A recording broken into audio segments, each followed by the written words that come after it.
Hello everyone. मेरा नाम है अमित रंजन और आज इस सेशन में हम बात करेंगे आईआईटी जैम 23 के काउंसलिंग फॉर्म के बारे में।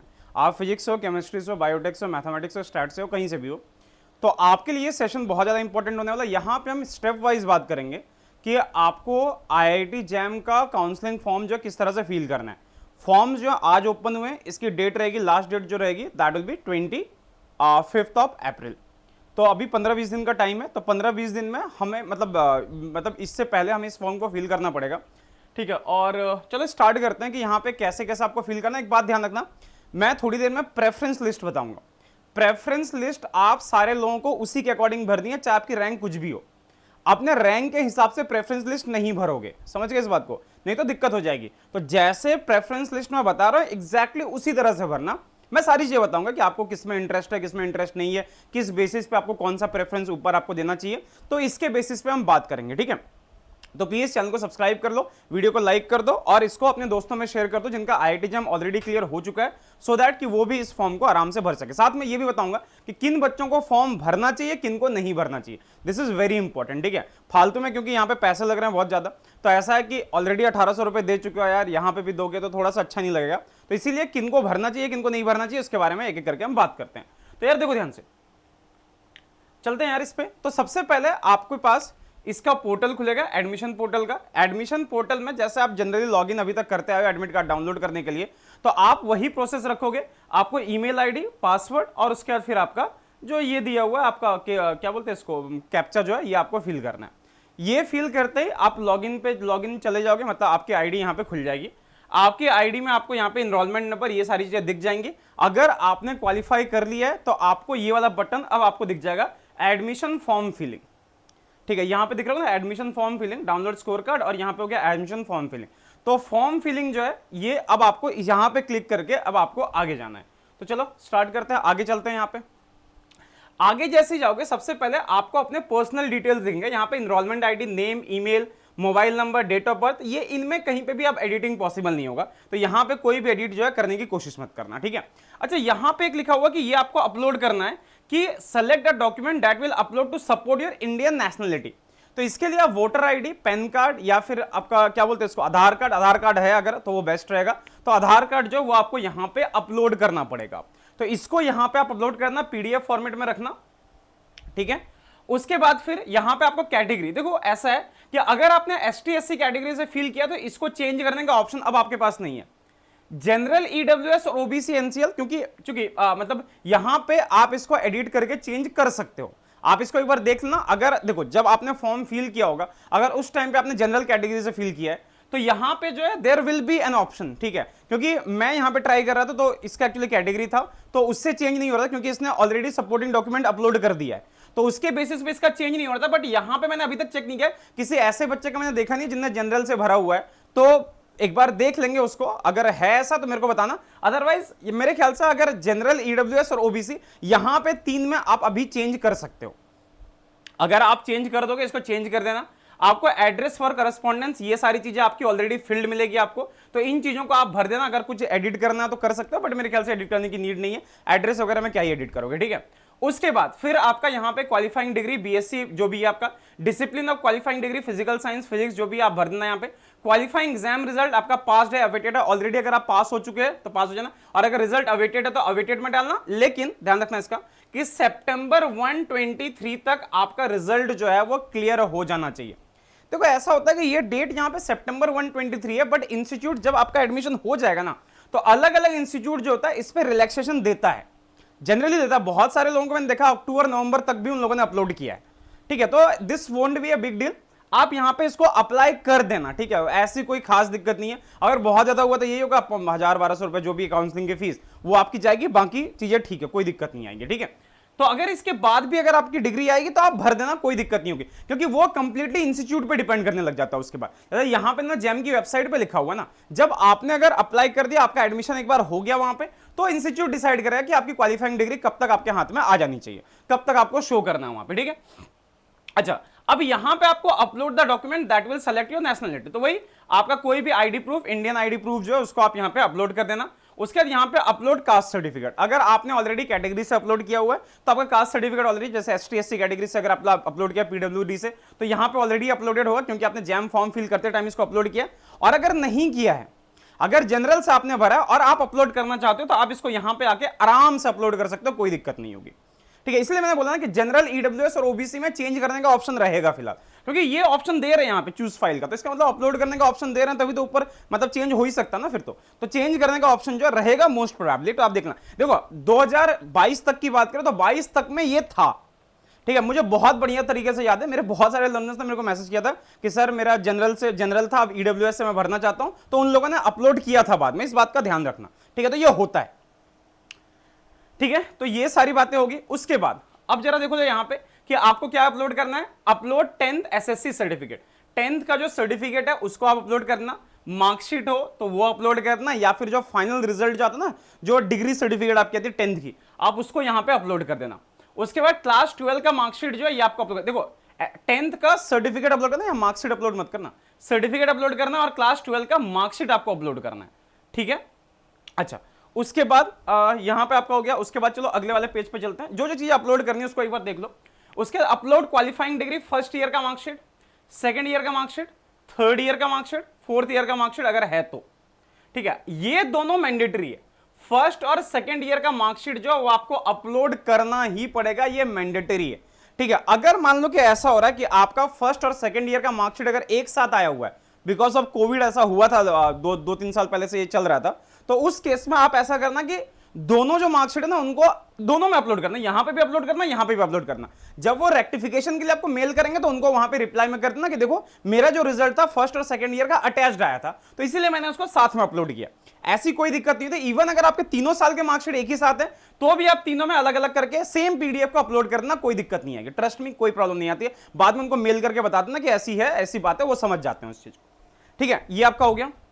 उसके बाद 5th ईयर का मार्कशीट, अगर ये सब चीजें है जरूरी तो भरना, अदरवाइज BSc वालों के लिए 3 साल काफी हो जाता है, तो इसको प्लीज यहां पे आप अपलोड कर देना और फिर आपको आगे चलना है। 3rd ईयर हो गया। उसके बाद फाइनल फील्ड डिक्लेरेशन फॉर्म। अब ये इस डिक्लेरेशन फॉर्म पे आते हैं। डिक्लेरेशन फॉर्म है क्या, इसको जब आप यहां पे डाउनलोड करोगे ना तो एक आपका वर्ड डॉक्यूमेंट खुलेगा, और वो वर्ड डॉक्यूमेंट कुछ ऐसा रहेगा।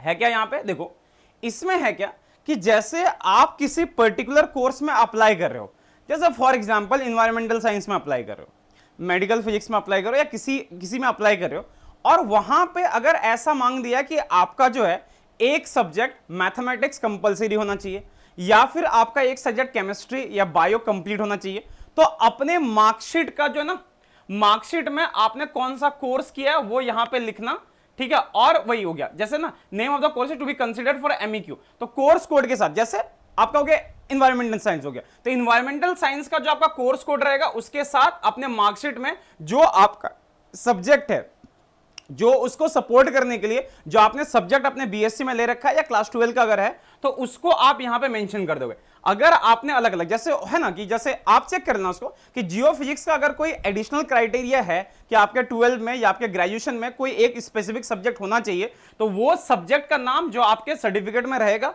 और साथ में उस कोर्स, कौन से कोर्स के लिए आप अप्लाई कर रहे हो, है ना। जैसे MSc MTech जियो फिजिक्स जो है उसका अलग कोर्स कोड है, MSc in physics Jio physics, sorry यहाँ का IIT बॉम्बे का अलग कोर्स है, तो उस कोर्स कोड के साथ यहां पे भरना। ये वही लिखा हुआ आपका कि यहां पे दिया हुआ है ऐसे कि provide the list of all courses that support your claim that you satisfy the minimum eligibility qualification for various programmes that you have chosen, attach additional signed sheets combined into a single document, if necessary modify the semester year as per your qualifying degree। तो यही बात होगी कि आपने जिस particular course को choose किया उसके लिए अगर कोई आपका मिनिमम सब्जेक्ट अगर कोई चाहिए, सब्जेक्ट का कोई क्राइटेरिया है, किसी पेपर का अगर क्राइटेरिया है, तो वो पेपर और उसके लिए कौन से कोर्स के लिए आप अप्लाई कर रहे हैं इसको यहां पे मेंशन करना है, फिर इसको स्कैन करके आपको दोबारा से अपलोड करना है। तो यहां पे I have submitted the following documents, qualifying degree marksheet of the semester ये, I have not submitted the following document required the stated, ये सारी चीजें आपने नहीं फिल करी, तो ये देख लेना, इसको एक बार पढ़ लेना, इसमें कुछ नहीं है।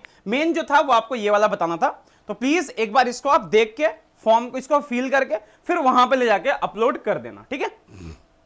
अच्छा, उससे पहले यार आगे बढ़े, देखो आपका एडमिशन तो हो ही रहा है, अगर आप चाहते हो, ऐसा है कि चूंकि अब जितनी जल्दी स्टार्ट करोगे उतने आपके लिए अच्छा होगा। अगर रिसर्च फील्ड में जाना तो आपको पता हो कि आपके लिए जेआरएफ गेट या जेस्ट का एग्जाम क्वालिफाई करना बहुत ही जरूरी है। तो अगर ऐसे किसी एग्जाम की आप तैयारी करना चाहते हो, जल्दी स्टार्ट करना चाहते हो, तो अनअकैडमी के साथ अभी आप स्टार्ट कर सकते हो। अनअकैडमी के सारे सब्सक्रिप्शन पे, सीएसआर नेट के सब्सक्रिप्शन पे आपको 20% का ऑफ मिल रहा है। तो भाई अगर आप जून वाला तो आप दे नहीं पाओगे, ऐसा है कि अगर दिसंबर को टारगेट कर रहे हो तो 9 मंथ का सब्सक्रिप्शन जो है वो आप 16,212 में अवेल कर सकते हो। कोड यूज करना लाइव माइटी 10, इस कोड के साथ आपको 20% ऑफ मिल जाएगा। या फिर अगर अभी आप बस फ्री क्लासेस करना चाहते हो तो आप सिंपली इस टेलीग्राम ग्रुप को ज्वाइन करना t.me/csrnet9999, क्योंकि आपका एडमिशन हो ही रहा है। तो अब ये जो यहां से अप्रैल से लेकर जुलाई तक का जो टाइम है इसको वेस्ट मत करो, पढ़ाई में लगा दो इसको, समझ गए। मेरा कहना यह है कि इसको पढ़ाई में लगा दो, अब वेट मत करो किसी चीज का, ठीक है। और आप चाहो तो हमारे स्पेशल फ्री क्लासेस जो है उनको भी एक्सेस कर सकते हो। सिंपली इस क्यूआर कोड को स्कैन कर लेना, यहां से आप हमारे फ्री क्लासेस का एक्सेस बहुत आराम से आपको मिल जाएगा। वही ओपन करने के लिए सेम कोड यूज करना, कोई पैसे वैसे कुछ नहीं, कोई क्रेडिट कार्ड डेबिट कार्ड कुछ भी नहीं देना, सीधा आप क्लासेस जाके ज्वाइन करो। देखो अगर आपको अच्छा लगे, अगर ऐसा लगे कि हाँ टीचर के साथ ट्यूनिंग मैच हो रही है, तो फिर आराम से आप आगे सब्सक्रिप्शन के बारे में सोच सकते हो। अब चलते हैं वापस अपने फॉर्म पे। तो देखो इतना सब कुछ फील करने के बाद नेक्स्ट जाते जाते अब आपको ये वाला पार्ट मिल जाएगा, जहां पे अब आपको अपने प्रेफरेंसेस भरने, ठीक है। तो यहां पे आपका रजिस्ट्रेशन नंबर, मार्क्स और ऑल इंडिया रैंक जो भी है वो आपका यहां पे आ जाएगा। यहां पे आपको सेलेक्ट इंस्टीट्यूट, इसको अगर क्लिक करोगे तो सेलेक्ट इंस्टीट्यूट, और यहां पे उस इंस्टीट्यूट में कौन सा प्रोग्राम है ये आपको देखना है, और उसके बाद फिर ऐड प्रेफरेंस कर दोगे तो वो इंस्टीट्यूट का वो प्रोग्राम जो आपके लिस्ट में जाता रहेगा, ठीक है। तो देखो सबसे पहले जैसे मैंने यहां इसके लिए भरा हुआ है, सबसे पहले यहां पे अगर आप सेलेक्ट इंस्टीट्यूट हो गया, आपका यहां पे सेलेक्ट इंस्टीट्यूट हो गया और आपका कोड हो गया, ठीक है। तो इसको आपको देखना है, जरा ध्यान से देखना ये है क्या। तो देखो जैसे अगर मान लो कि आपने आईआईटी दिल्ली चूज किया, तो आईआईटी दिल्ली जैसे चूज करोगे, अगर यहां पे कोर्स में एमएससी फिजिक्स चूज करोगे तो यहां पे ओपनिंग और क्लोजिंग रैंक आ जाएगा। ओपनिंग रैंक लास्ट ईयर की 5 थी और क्लोजिंग रैंक 155 थी इन जनरल कैटेगरी। ईडब्ल्यूएस में ओपनिंग रैंक 162 थी और क्लोजिंग रैंक 216 थी। ओबीसी एनसीएल में 286 पे ये ओपन हुआ था और 390 पे ये बंद हुआ था। एससी में 357 पे ये ओपन हुआ था, 1390 पे ये क्लोज हुआ था। एसटी में 425 पे ये ओपन हुआ था और 2667 पे ये बंद हुआ था। और हाँ, और पीडब्ल्यूडी की बात करें तो यहां पे जनरल में 4501 पे ओपन होके इतने पे ही क्लोज हुआ था, क्योंकि एक ही सीट होती है यहां पे, तो ये आपका हो गया। अच्छा, तो ये हो गया, आपको ये चीजें देख लेनी है। लेकिन एक बात का ध्यान रखना, आपकी रैंक कुछ भी हो, प्रेफरेंस ऑर्डर जैसे मैं बता रहा हूं उसको प्लीज उसी तरीके से भरना, ठीक है। एक वीडियो की लिंक मैं नीचे डिस्क्रिप्शन बॉक्स में दे दूंगा, वहां पे भी इन चीजों के बारे में डिटेल में और बात करके रखी है, आप उसको जाके भी एक बार देख सकते हो। साथ में एक वीडियो ऐसा जहां पे मैंने फैकल्टी वाइज भी ये किया। देखो एक बात मैं समझा देता हूं, आपको अगर एडमिशन लेना है फिजिक्स डिपार्टमेंट में, आपको ये नहीं देखना, मेक श्योर कि आपको ये नहीं देखना कि उस पर्टिकुलर आईआईटी की रैंक एनआईआरएफ में कितनी है, या फिर और दूसरी चीजें जो ग्लोबल रैंकिंग वगैरह आती है, वो चीजें आपको नहीं देखनी है। मेक श्योर कर लो, क्योंकि वो जो रैंक होता है ना वो ओवरऑल पूरे इंस्टीट्यूट का होता है, वो सिर्फ फिजिक्स डिपार्टमेंट का नहीं होता। तो भाई ऐसा नहीं होता कभी कि जो इंस्टीट्यूट टॉप पे उसका फिजिक्स डिपार्टमेंट या केमिस्ट्री डिपार्टमेंट भी टॉप पे ही होगा। तो आपको ये चीज चूज करना है वहां की फैकल्टीज देख के। बच्चे इस चीज में बहुत मिसलीड होते हैं, ठीक है। जहां पे अच्छी फैकल्टीज जहां पे होती है उसको छोड़ के मतलब रैंक देख के चले जाते हैं किसी ऐसे इस पे जहां पे, और ये होता है, ये हर साल का ऐसा है। आप प्लीज सबसे पहला काम, अगर आपको किसी पर्टिकुलर फील्ड में इंटरेस्ट है, ठीक है, और आपका रैंक अगर उस रेंज में आ रहा है, तो आप पहले उन इंस्टीट्यूट्स के फैकल्टीज को कंपेयर करना, फैकल्टीज कहां की स्ट्रांग है, जिस फील्ड में आपको काम करना उसकी फैकल्टी वहां पे है या नहीं है, उसके बेसिस पे डिसाइड करना कि आपको क्या करना चाहिए क्या नहीं करना चाहिए। इस बात का ध्यान रखोगे अच्छे से, समझ गए इस बात को। चलो, तो भाई यहां पे देखो जैसे ध्यान से कि मैंने इसका जो अभी प्रेफरेंस लिस्ट भरा हुआ है, सबसे पहले रैंक पे मैंने आईआईटी बॉम्बे को रखा, फिर आईआईटी कानपुर को, फिर आईआईटी दिल्ली पे आएंगे, इन चीजों पे एक एक करके हम आएंगे, ठीक है। तो ये हो गया। आप देखो प्रेफरेंस जो है जैसे जैसे आप भरते जाओगे वैसे वैसे, जैसे आपने सबसे पहले जिसको चूज किया था, जैसे ये यहां पे आपके इंस्टीट्यूट की लिस्ट आ जाएगी ऐसी, तो ये इंस्टीट्यूट की लिस्ट है, यहां से फिर आपका कोर्स का आ जाएगा, कौन सा कोर्स आपको फिल करना कोड के साथ, ये हो गया। और इसके साथ यहां पे नीचे ये ओपनिंग और क्लोजिंग रैंक जो है ये सारा यहां पे ये प्रोवाइड कर देंगे। तो आप देख सकते हो यहां पे, जैसे अगर आपने आईआईटी धनबाद चूज किया, एमएससी फिजिक्स चूज किया, तो इनकी लास्ट ईयर की ओपनिंग रैंक 372 है, क्लोजिंग रैंक 676 है। ईडब्ल्यूएस की ओपनिंग रैंक 677 है, क्लोजिंग रैंक 913 है। ओबीसी एनसीएल की ओपनिंग रैंक 735 है, क्लोजिंग रैंक जो है 1073 है। एससी की 2363 है और क्लोजिंग रैंक है 2764। एसटी की 4775 और 5194 ये है, ठीक है। तो इसको देखने की जरूरत फिलहाल, मतलब आप देखो जब आप अप्लाई करोगे ना, जैसे आपकी रैंक जैसे आई हुई है उसको एक बार देखना, मैं बता देता हूं आखिरी तक मैं आपको बता दूंगा कि आप अगर जनरल कैटेगरी से हो तो किस रैंक तक में होने पे आपको फील करना चाहिए और नहीं करना चाहिए, इसके बारे में बात कर लेंगे अभी, ठीक है। जैसे यहां पे आप देख सकते हो, यहां पे जैसे जनरल कैटेगरी आईएसएम धनबाद ने क्लोजिंग रैंक 676 तक रखा हुआ है, तो इसका मतलब ये हो गया कि 700 रैंक तक अगर आपकी जनरल कैटेगरी में तो आप फॉर्म फिल करना, लेकिन अभी रुको क्योंकि अभी दूसरे इंस्टीट्यूट्स भी बाकी है, ठीक है। अच्छा, उसके बाद यहां पे देख लो, जैसे आईआईटी रोपर की बात कर लें, आईआईटी रोपर का ओपनिंग रैंक 282 था, क्लोजिंग रैंक जनरल में 593 था, ईडब्ल्यूएस में 627 से लेकर 634 तक, ओबीसी में 825 से लेकर 882 तक, एससी में 2406 से लेकर 2731 तक, और एसटी में 5296 से लेकर 5577 तक। तो ये इसका हो गया। ऐसी किसी का आईआईटी पटना देखोगे तो इन्होंने क्लोज किया 689 पे जनरल कैटेगरी में, ईडब्ल्यूएस में 1036 पे, ओबीसी में 1092 पे, और एससी में 2898 पे, एसटी में 5992 पे। ये बात होगी इनकी, ठीक है। जैसे यहाँ पे आईआईटी मंडी का देखो, आईआईटी मंडी ने 728 पे क्लोज किया हुआ जनरल कैटेगरी। आईआईटी मंडी एमएससी फिजिक्स में 2022 में इन्होंने 728 पे क्लोज किया, ईडब्ल्यूएस में 791 पे, ओबीसी में 1095 पे, और एससी में 2873, एसटी में 5775 पे इन्होंने बंद कर रखा है। आपको दिख रहा है यहाँ पे सब कुछ। आईआईटी जोधपुर ने 600 पे बंद किया इन्होंने, ठीक है। उसके बाद इधर आप देख लो, ये कौन सा है भाई, आईआईटी भिलाई है, आईआईटी भिलाई ने 787 पे बंद कर रखा है, ठीक है। उसके बाद ये आपका हो गया आईआईटी भुवनेश्वर में 529 पे बंद रखा है, जॉइंट एमएससी पीएचडी है इनका। आईआईटी पलक्कड़ ने 768 पे बंद करके रखा हुआ जनरल कैटेगरी में, ठीक है। आईआईटी जम्मू का लास्ट ईयर का जहां तक मुझे ध्यान है, इन्होंने एमएसआर का एक कोर्स स्टार्ट किया था, तो मेरे ख्याल से एमएसआर का कोर्स इन्होंने बंद कर दिया, इसीलिए इन्होंने सिर्फ अभी एमएससी फिजिक्स शो कर रहा है, इनका एमएसआर कोर्स अब शो नहीं कर रहा। पता नहीं ब्रोशर में क्या था, आईआईटी जैम के ब्रोशर में क्या था मुझे आइडिया नहीं है, बट शायद इन्होंने बंद कर दिया क्योंकि लास्ट ईयर का क्लोजिंग और ओपनिंग रैंक भी इन्होंने कुछ भी नहीं शो करा यहाँ पे। अब पता नहीं इसका, या फिर ऐसा होगा कि लास्ट ईयर ये इंटरव्यूज लेते होंगे, इस साल क्या किया अब यही जाने, तो वो एक बार देख के मेरे को बताना पड़ेगा, ठीक है। जैसे आप इसके बाद आईआईटी तिरुपति की बात करो, तो आईआईटी तिरुपति ने 765 पे क्लोज किया है, आईआईटी तिरुपति ने 765 पे क्लोज किया है जनरल में, ईडब्ल्यूएस में 960 पे, ओबीसी पे 1122 पे, एससी में 3155 पे, और एसटी में 5690 पे इन्होंने बंद कर रखा है।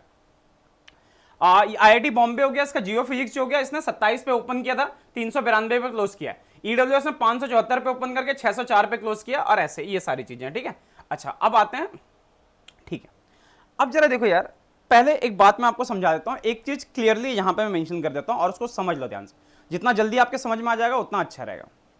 देखो, जैसे आपको आईआईटी मिलती है, आईआईटी जम्मू, आईआईटी पलक्कड़, देखो अगर जनरल कैटेगरी की बात करें तो जनरल कैटेगरी में अगर आपकी रैंक 800 के आसपास है, ठीक है, जनरल कैटेगरी में अगर आपकी रैंक 800 के आसपास है और आपको आईआईटी से ही फिजिक्स करना है, आईआईटी से ही एमएससी फिजिक्स करना है, बात को सुन लेना, अगर आईआईटी से ही एमएससी फिजिक्स करना है तो आप इसके काउंसलिंग में पार्टिसिपेट कर लेना, मैं आपको प्रेफरेंस लिस्ट पूरा दे दूंगा अभी थोड़ी देर में, ठीक है। ओबीसी में अगर आपकी रैंक 1200 के आसपास है, 1200 तक अगर है तो आप इसका फॉर्म फिल कर दोगे आईआईटी का, अगर आपको सिर्फ आईआईटी से ही एमएससी करनी है, ठीक है, एनआईटी नहीं चलेगा, तो सबके लिए, सबके केस में कह रहा हूं, ठीक है। उसी तरह से एसटी एससी ओबीसी में भी आपने देख लिया, ऑलमोस्ट रैंक वहां पे 2000 मतलब 3000 3000 3.5 मतलब 4000 तक में के रेंज में अगर आपकी एससी कैटेगरी में रैंक है, और अगर एसटी में आपकी 5000 मतलब 6000 तक में रैंक है, तो आप बहुत आराम से आईआईटी जैम का ये काउंसलिंग में पार्टिसिपेट कर लेना।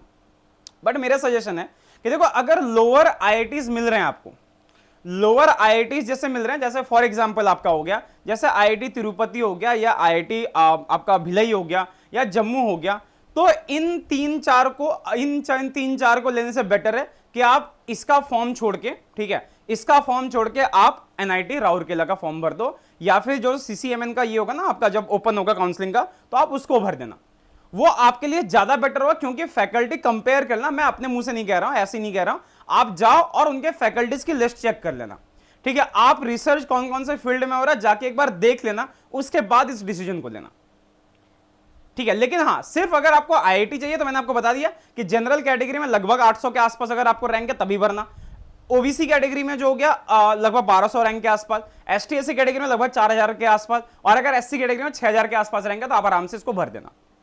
ठीक है, ये बात होगी यहां पे। अच्छा, उसके बाद हाँ, अब ये हो गया कि सर हमें किसको प्रेफरेंस देना चाहिए। जैसे अभी आते हैं इस चीज पे। अच्छा, ये यहां पे तो बात होगी, इस पे एक बार आएंगे प्लेसमेंट वाले पे। ठीक है, कि आपको बीएचयू क्या बोलते हैं इसको, बॉम्बे या इसमें से किसको प्रेफरेंस देना चाहिए, इसके बारे में बात करेंगे। ठीक है, क्योंकि इन्होंने प्लेसमेंट का पूरा ये लिख रखा है। ठीक है, या आईआईटी इंदौर का ये हो गया, आईआईटी इंदौर का ये एमएससी ये था ना, या जैसे आईआईटी इंदौर का एमएससी इन एस्ट्रोनॉमी है तो इन्होंने 579 पे बंद किया हुआ है, ईडब्ल्यूएस में 1096 पे, ओबीसी में 1129 पे, एससी में 1900 पे और एसटी में 4889 पे। ठीक है, इन्होंने बंद किया हुआ है। जैसे आपका जियो फिजिक्स हो गया आईआईटी खड़गपुर का, तो इसने जनरल कैटेगरी में 763 पे बंद किया हुआ है, ईडब्ल्यूएस में 1239 पे, ओबीसी में 903 पे बंद किया हुआ है, एससी में इस पे। ठीक है, तो ये हाँ, ये देखो आईआईटी खड़गपुर का। अच्छा, यही मैं कहने वाला था अभी कि देखो अगर आपको ऐसा है कि सिर्फ आईआईटी चाहिए, कोर्स कोई सा भी चलेगा। ठीक है, वहां पे मैंने बताया अगर आपको फिजिक्स सही करना है, आईआईटी ही चाहिए और कोई भी कोर्स चलेगा, इन दैट केस आप देखो यहां पे ध्यान से, जैसे मेडिकल फिजिक्स है, joint MSc PhD medical physics, इन्होंने जो है आईआईटी खड़गपुर ने क्लोजिंग रैंक 923 दे रखा है। मतलब अगर 1000 तक भी आपकी रैंक है ना जनरल कैटेगरी में, अगर 1000 तक भी रैंक है आपकी जनरल कैटेगरी में, तो आप इसको प्रेफरेंस में डाल के आप आराम से यहां पे एडमिशन के लिए ट्राई कर सकते हो। बट अगेन प्रेफरेंस में इसको ऊपर मत रखना, प्रेफरेंस जो है सबके लिए सेम रहेगा, इस बात का ध्यान रखना। आप सारे लोगों के लिए प्रेफरेंस की लिस्ट जो रहेगी वो सेम रहेगी, जो मैं अभी बताऊंगा थोड़ी देर में। ठीक है, ये आपका हो गया। ओबीसी में देखो 1300 रैंक तक आप जा सकते हो, एससी में 3000 से ऊपर गया हुआ है, और एसटी में देख सकते हो यहां पे 6600 मतलब लगभग 7000 रैंक तक के आसपास में इसमें एडमिशन हुआ है। ठीक है, तो ये बात होगी। अच्छा, और यहां पे देखो आईआईटी जोधपुर का जो एमएससी एमटेक डुअल डिग्री है, तो इनका क्लोजिंग रैंक 782 है। यही हो गया ना कि अगर आपको इस कोर्स में लेना 782 में ले लो एडमिशन भाई, है ना। तो यहां पे क्या हो गया, एमएससी और एमटेक डुअल डिग्री है, इस पे मैं ऑलरेडी वीडियो बना चुका हूं, ऊपर आपको आई टैब में दिख जाएगा, डिस्क्रिप्शन बॉक्स में वीडियो चेक कर लेना। ठीक है, आईआईटी भुवनेश्वर ने पता नहीं इसने क्यों रैंक नहीं दिया, मुझे नहीं पता, शायद ये इंटरव्यू लेता क्या करता है पता ही नहीं है, बट इनका देना चाहिए था, इनके ओपनिंग और क्लोजिंग रैंक, खैर नहीं दिया, कोई बात नहीं। आईआईटी बॉम्बे का अगर एनर्जी साइंस की बात करें तो इन्होंने इनका ओपनिंग रैंक 294 था, क्लोजिंग रैंक 562 था, ईडब्ल्यूएस में 615, ओबीसी में 668 से लेकर 720 तक, क्योंकि इसमें सीट्स कम होते हैं, 10-12 सीट होता है और फिजिक्स केमिस्ट्री मैथ तीनों में डिवाइडेड होते हैं, तो इसलिए यहां पे सीट एडमिशन जो थोड़ा कम हो रहा है। अब देखो ध्यान से प्रेफरेंस लिस्ट की बात कर लेते हैं। प्रेफरेंस लिस्ट का ध्यान से सुनना, अगर आपको कोर फिजिक्स में ही रहना है, और मैं आपको रिकमेंड करूंगा कि फिलहाल आपकी जैसी भी रैंक है आप कोर फिजिक्स में ही रहने की कोशिश करो। हां, अगर दिमाग में प्लेसमेंट का चल रहा है कि नहीं मेरे को प्लेसमेंट में जाना है या फिर कुछ और चीज एक्सप्लोर करनी है और आपने दिमाग में बना लिया है कि आपको वो करना है, ठीक है, जैसे जियो फिजिक्स वगैरह में जाना, तो फिर आप जियो फिजिक्स को प्रेफरेंस लिस्ट में ऊपर रख सकते हो। बट अगर आप कोर फिजिक्स में ही आपको रहना है, सबसे पहली चीज हां कि अगर आपको पीएचडी करनी है कि नहीं करनी है, ठीक है, ये चीज भी दिमाग में रखना। ठीक है, अगर मान लो कि सिर्फ आपको एमएससी करनी है तो फिर आप फर्स्ट पे आईआईटी बॉम्बे को दो, सेकंड पे आईआईटी कानपुर को दे दो, ठीक है, उसके बाद थर्ड पे आईआईटी कानपुर का एमएससी पीएचडी डुअल डिग्री, ये तभी देना जब आपको पीएचडी करना ही करना है, श्योर हो उस चीज को लेके। ठीक है, अब देखो ये दिमाग में ना रहे कि नहीं मेरे को इंडिया से बाहर भी पीएचडी करनी है, तो भी आप डुअल डिग्री में एडमिशन ले सकते हो, आपको एग्जिट मिल जाएगा, कोई दिक्कत नहीं होगी। ठीक है, प्रोजेक्ट के साथ आपका गाइड जो है अगर वैसा मिलेगा, गाइड अच्छे ही होता है जनरली इन आईआईटीज में, तो ऐसा होगा अच्छे गाइड जो आपको आराम से विद इन आपको 2 और 3 ईयर आपको इंडिया से बाहर भेज देंगे। ठीक है, तो इस चीज को दिमाग में मत रखना कि नहीं मेरे को बाहर से ही पीएचडी करनी है, तो एमएससी बस मैं इंडिया से कर रहा हूं इसलिए मैं पीएचडी डुअल डिग्री में एडमिशन ले, ऐसा कुछ मत सोचना। ठीक है, बहुत मेरे जान पहचान के ऐसे लोग हैं जिन्होंने एमएससी आइजर वगैरह से करके 2-3 साल पीएचडी का प्रोजेक्ट भी किया, फिर वो बाहर इंडिया से बाहर गए हुए हैं और अच्छी अच्छी यूनिवर्सिटीज में गए विद रिकमेंडेशन। ठीक है, तो पीएचडी में आपका अल्टीमेटली रिकमेंडेशन मैटर करेगा, तो ऐसा है कि गाइड जो है वो चीज आपको प्रोवाइड कर देगा। ठीक है, एमएससी में क्या होता है, सिर्फ एमएससी करो तो गाइड से मतलब टीचर से थोड़ा इंटरेक्ट होना थोड़ा कम होता है, बट अगर आप एमएससी डुअल डिग्री कर रहे हो, एमएससी पीएचडी डुअल डिग्री कर रहे हो, तो क्या होता है कि उनके अंडर आप प्रोजेक्ट कर रहे हो तो उनके लैब में रोज आपका आना जाना होता रहता है, तो उस केस में इंटरेक्शन थोड़ा सा बेटर होता है। तो इसलिए देखो अगर आपको डुअल डिग्री अगर पीएचडी करनी है तो इसको आप ऊपर रख देना, फिर आपका देखो जो भी रैंक है फील इसी तरह से करना। अगर आपका फिजिक्स में इंटरेस्ट है तो फिर आपका हो गया आईआईटी दिल्ली, फिर आपका होगा आईआईटी मद्रास। अगर आप साउथ से हो, कहीं से हैदराबाद वगैरह कहीं से हो, तो आप मद्रास को ऊपर रख के दिल्ली को नीचे रख सकते हो। मे भी थोड़ी बहुत अगर आपको लगता है कि प्रॉब्लम आ सकती है तो फिर ऐसा करना, अदरवाइज यही रखना लिस्ट, कोई दिक्कत नहीं है। उसके बाद मद्रास के बाद गुवाहाटी। बहुत लोग रुड़की को ऊपर रखते हैं, ठीक है, रुड़की को मत रखो, गुवाहाटी बेटर है। गुवाहाटी, हैदराबाद, रुड़की के कंपैरिजन में। तो इन तीनों में से आप किसी को ऊपर नीचे कर सकते हो बेस्ड ऑन योर डेमोग्राफी, आपको जो पसंद आ रहा है। बट मैं बोलूंगा गुवाहाटी को ऊपर रखना, गुवाहाटी के बाद रुड़की, रुड़की के बाद आप हैदराबाद को रखो।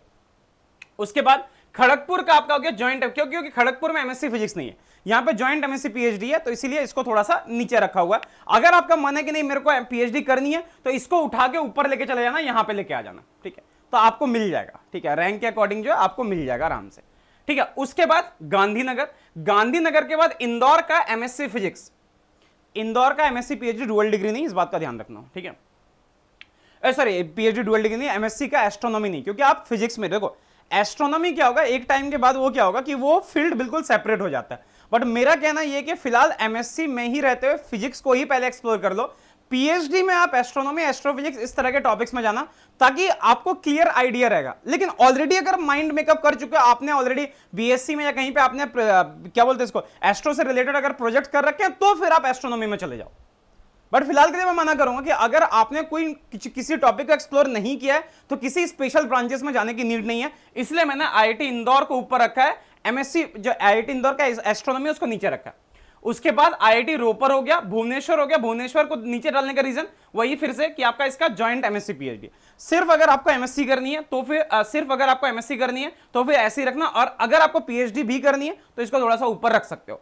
फिर जोधपुर का एमएससी फिजिक्स हो गया, आईएसएम धनबाद का एमएससी फिजिक्स हो गया, पटना हो गया, मंडी हो गया। बहुत लोग मंडी को ऊपर रखते हैं, बट अगेन मैं सजेस्ट करूंगा, देखो धनबाद काफी पुराना है, फैकल्टीज क्योंकि ज्यादा स्ट्रांग है एज कंपेयर टू मंडी, ठीक है। रिसर्च वगैरह के फील्ड में भी मेरे ख्याल से मैंने जहां तक देखा, मेरा अपना पर्सनल ऑब्जर्वेशन है, ठीक है, प्लीज गालियां मत देना मेरे को, तो उस मामले में मंडी मेरे को थोड़ा सा कम लगा एज कंपेयर टू पटना और ये क्या बोलते हैं उसको, पटना और धनबाद। तो ऐसा होता है यार कि अगर ऐसा कोई सीन हो रहा है आपके साथ, तो आप प्लीज थोड़ा माइंड मेकअप कर लेना कि देखो ऐसा है कि बहुत बार ऐसा हुआ कि आप मंडी की देखोगे तो शायद ओपनिंग एंड क्लोजिंग रैंक जो है शायद बेटर दिखे पटना से, मैंने ध्यान नहीं दिया, शायद है ऐसा। अगर ऐसा दिखे स्टिल धनबाद को ऊपर रखना, पटना को ऊपर रखना, उसके नीचे मंडी को रखना, प्लीज इस बात का ध्यान रखना। तो ये हो गया आपका आईआईटी मंडी।